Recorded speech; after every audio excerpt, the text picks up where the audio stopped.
All right, so today is November 22nd, 23rd, 2021. All right, so day trading recap, and including a swing trade that I tried to take. In fact, let's start with that. One that I mismanaged. Um, it worked out in the end, but I did not manage it well. Did not manage it well, and this is one that I need to. This is something I need to work on. All right, so let's just talk about it first before we go into um, our day trade. So we took a swing short on this bar on a contract that expires in 3-4 weeks. I took a monthly contract, and the premise for this trade was this: you have this wedge top here, but I think when I look at it now, I realize that maybe the setup wasn't there. This wedge top itself is already triggered, and now we have a pullback. So it would have been good here, but it's not. It's not here. But actually, there is a bigger wedge top. Actually, now that makes sense. Now it's this one that I'm really. So it's not. It's still. There is still a trade in here. But anyway, so it took one contract in here, and initially I wanted to get in with two because of the risk that the amount I was risking was pretty much the cost of the contract. Um, so my stop would have been all the way up here, and I woke up this morning. I noticed we'd gapped up around 4 o'clock. I woke up. I noticed we'd gapped up, and I thought, oh man, this doesn't look good. But I remember that this is one leg up, second leg up. I was like, we probably need a third leg up um, to form a wedge, and then enter the second contract. But I didn't see it. I forgot about that, and I entered here, the second contract.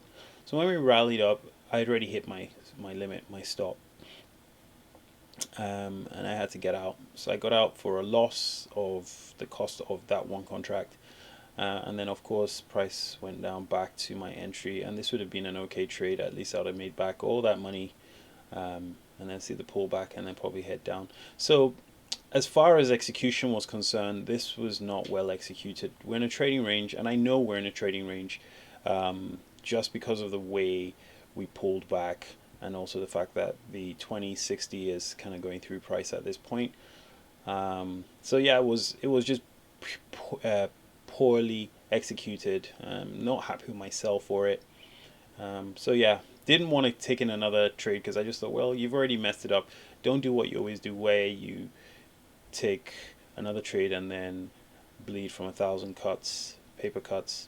Um, yeah, so I let it. I let this go for what it was. But I mean, if it was a day trade, entering here wasn't so bad. I could have entered another one up here, but it wasn't a day trade. It was a swing trade, and that was the goal. So um, yeah, so left that alone.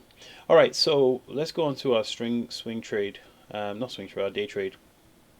So now this was what was happening prior to the open. So I'm just going to slide this out. I mean, I had some demand zones here, but I don't normally sort of trade based on that. I trade based on price action because I realized when I use, I mean, I had a supply zone over here, and whenever I use that, it doesn't really work unless um, I really I want to sort of see some sort of reaction, and then I'm aware of the fact that we could retrace. So anyway, so what's been happening is that as per my analysis yesterday, we are in this sort of spike and channel bull trend. And so we are testing the lows. Woke up this morning, noticed that we were testing this low, and we bounced up here, came up, and then in the open, oh yeah, and then we pulled back at the open, and then we just rallied strong. I got in on the at the break of this bar. My target was going to be 10 points, and yeah, this was supposed to. Oh no, maybe I didn't get in on that bar because 10 points is already here, and it's actually weird. I actually got. Hang on, let me see. I'm looking at Ninja Trader on the other, because there's a reason why. So this is the same chart, but So I got in here at the break of this bar, and then I added some more here. I got in with one contract, added some more, I think two, three more. I had four contracts, so my target was somewhere around up here because I wanted to make enough for my daily goal. And we got here. In fact, I remember sharing a screenshot with the guys in my Discord, my entry and exits. Um, so I entered with just two contracts at first here, and then I increased it to four contracts. We had 8 points. This was my first target. I thought we were gonna have a bull trend, so I wanted to get out here, and of course it didn't. It missed my exit, and we just pulled back.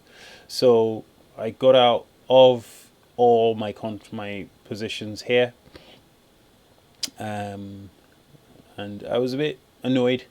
Now this is where I really should have just taken this thing short, based on this wedge, but I wasn't convinced. I wasn't based on this wedge, so I wasn't convinced. And now I've learned a lesson that you got to focus. So this is the last one, two, three. So here's a wedge top, buy climax on this bull trend. Exactly why you need to be convinced. And as you can see, we sold off strongly. As we were selling, I decided to short. I shorted two contracts here, and I got out here. And I should have just waited, because I was just waiting just to make my target, and really if I had held all the way down here, but I got out here and then just kept holding. And I wasn't convinced that this would happen, and it did, because I thought we'd pull back, because I was so convinced we're in a bull trend. I didn't even look at the moving average. The fact that we were below the moving average, tried to close, and then we came down and carried on. So we had a moving average gap bar, and then we sold off, but wasn't looking at it from that perspective. I just had a bias that we're going higher. I didn't care that we had that wedge there. And I thought, okay, fine, we have a low here, second low, and I thought, oh my god, we're probably gonna have a third low, but didn't want to accept that. I just wanted to, I saw what I wanted to see. This bar came up, started to rally up, and then I jumped in. Did not even wait for the trigger, I just jumped in. It didn't close strongly. It was a doji, not a good buy. This went up again, and it looks like I jumped in and sold maybe some contracts. Um, and then I still had some I was holding short. Okay, what's going on here? It says I shorted here. Oh, I reversed. That's it. I don't understand why. I think I was going short, and I reversed to long because I thought, okay, we've made three pushes down, 1, 2, 3, but I had no trigger, and I wasn't. This is where I was messing up. I wasn't following the plan of entering. I mean, if anything, this is probably the only valid entry here, even though it's not a good entry. This is not a very good signal bar. Tight channel, you gotta wait for a second entry. And I didn't. I just jumped in prematurely. And when we went down again, I probably should have just entered short because we've done 1, 2. This wedge is holding, so we're going to do a third leg down. But I was still long, so I added on this bar. So this is a high 2. This is a high 1. But as you can see, I was going above bear bars. It's the next thing I should never do. I should always wait if I'm going to go into a trade. Never go above a bear bar, but I had a bit of FOMO. And maybe I was also looking at the 2-minute chart, trying to convince myself. But it's really important to stick to one chart and make your decisions on that chart. Here, I entered some more here. I kind of figured that we'd reach the bottom. And this point also was in confluence with this demand region, which was from this area here. So I was convinced. So that's why I jumped in at the bottom with 1 or 2 contracts at the bottom of the candle. And then added some more here, and just trying to bring my average price down. My stop was still down here. I must admit I did move my stop down. My initial stop was the pre-market low, just below pre-market low, But I realized that we may go for a measured move down, so I moved my stop for this range, and I thought, okay, we may go for a measured move for the break of this range. Let me just see if I can adjust this. Maybe I didn't do this measured move properly, or maybe the bears did not get their move. No, the bears didn't get their move. Anyway, or we could even say it was a measured move based on that bar. So in that case, the bears did get their move. In which case, you would. I still need to perfect this. There we go. So you could say it's the measured move based on this bar. And as you can see, they did get their move. So anyway, I put it down for that measured move. I put my stop down there. And I think I was risking too much. No, I know I was risking too much. So when price got here, I started to scale out because my risk was too high. I was just holding till we got here, and I realized we had a wedge. 1, 2, 3, just because of the way the price action was showing itself. I think I went on to a lower time frame just to confirm it, and on the 2-minute I saw some pullbacks, and I thought, okay, yeah, it looks like we are going down. I had this big massive exhaustion bar on that on this candle. So if, oh yeah, look at that, I went for that measured move. So this breakout, I was like, okay, if we break out of this range, we'll probably go for a measured move here, and as you can see, we got that. I need to really check my measured moves properly. Anyway, so what happened? Yeah, so so we had that exhaustion buy. I remember we had one pullback, two. This was such a strong rally, and went sideways for a bit, formed a triangle here, and it had this exhaustion leg. Pull back again, 1, 2, 3, nice pullback here, and we just kind of went sideways in this point. I think I shorted again. Let me have a look.